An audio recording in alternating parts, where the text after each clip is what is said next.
Hi guys, this is Rick from Guardian Armory. I just figured I'd give you a quick shot at my rust blue setup. Little turkey fryer there. Like Mark and Bob said, a little pop from the dollar store. Some PVC piping, 4-inch. I did it in 2 pieces instead of one longer piece, only because it gives me the ability then to, if I'm doing smaller pieces or handguns, I can take it in half and just put that little dowel down below. It brings it much closer to the heat, so I like that. That was a good little addition. I tried doing it on a hot plate from the dollar store, and that was a no-go.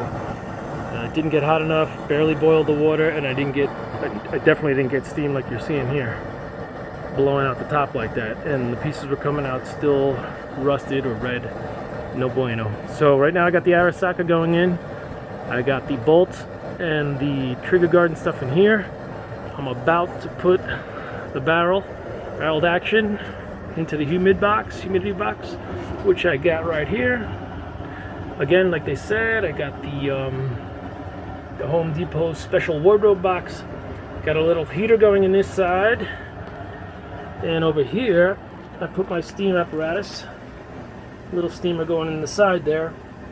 Last night I did it a little differently. I don't think I waited long enough. I don't think I let the barreled action get hot enough, and it was dripping everywhere. I had a lot of drips. So today it's looking a lot better. No drippies, no crazy red rust. It's hanging in there looking good. Leave it in there a little while longer. Got a lot of steam. It's much better tonight. I think the heat's keeping the steam to a minimum, but it's nice and humid, so that should work nicely. Once I see the little fuzzy start forming in there, we're gonna pop her out. I got my gloves. Just set up the little workshop here. We're gonna pop her out and put her into the steam pipe. Once those other 2 pieces are done, here's the. I wasn't sure what I was gonna do, but I got this wire wheel from Brownells. Very light, soft bristles. You can't find them in many places. The local hardware stores, Home Depots, Lowe's, Ace, they don't have a wheel this soft. Definitely don't use one of them from there, because you're just gonna take the finish right off your gun. This is nice and soft, doesn't take the finish, just blends it nicely. I use the drill because on this first gear setting you can get much lower RPM. I did buy, don't know where it is, but somewhere down here, a buffing wheel. Harbor Freight special, but it's not variable speed, and it's like 3,500 RPMs, way too high. So this guy does a perfect job, and I just use a clamp right there to hold the trigger down so I can work hands-free. Have both hands on the piece. I also got from Brownells this little soft wire bristle brush too, steel brush, but again, very soft, similar to this. It's not like what you're thinking with the firm bristles that'll poke right through your fingers. It's nice and soft. I did file it down a little bit on the sander so I can get into the action a little bit, because I found it was getting stuck. So that seemed to help. I was able to get in there much better. Or you could use degreased steel wool, which I've done as well. Drill press. I was going to do the wire wheel on the drill press, but then I figured it'd be a weird angle, so I didn't do that. I'm starting to get my shop set up a little better. Yeah, you'll see a lot of Harbor Freight specials, but you know what? So far, they seem to be getting a lot better than what they were. So, starting to organize here. I got my lighting set up. Just got this LED light here. I have another fluorescent up here, but I think I'm going to replace them with these LEDs. I like the light from them much better. I'm also going to fix this wire box, this wire mess here. I'm going to end up screwing a power strip to the bottom piece of wood there. I also just got this sheet metal brake because I want to try and make an extended magazine for my Winchester 1910. They had them for the 1907, but they didn't have them for the 1910, so we'll see what we can do anyway. A little magnet strip there for stuff I use all the time, able to grab it right off.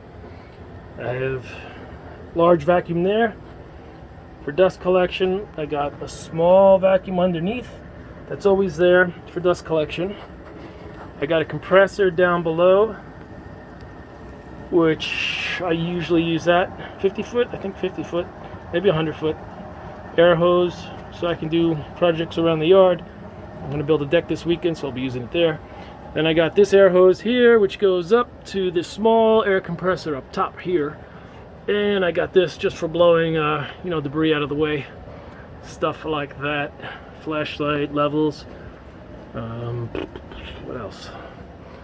Yeah, my pink fan. I know. Got another one over yonder. It's gonna start getting hot here in the summer, so maybe I will insulate and put an AC in. We'll see. It's the only place I have to work. You know how it is, guys. Alright, so that's my setup. And I'll keep you posted. I'll post pictures on my Instagram, the Guardian Weapon Instagram, once the Arasaka's finished.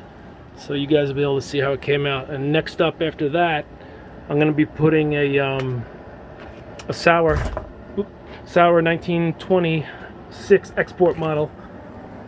That should be going up soon as well. And I really, again, want to thank Mark Novak and Bob Vesey, because this really helped me out a lot, this setup. Their videos really come in handy, as well as seeing Arsenal, guys over there and girls over there, and of course Forgotten Weapons, Ian. Tons of knowledge. I love it. Love the channel, guys. Thanks a lot for the content, and I hope to be posting some more stuff as well. I've been out of the game for a little bit, but I'll try and get back to it. I've been doing the photography, but that's about it. All right, have a good day. Take care.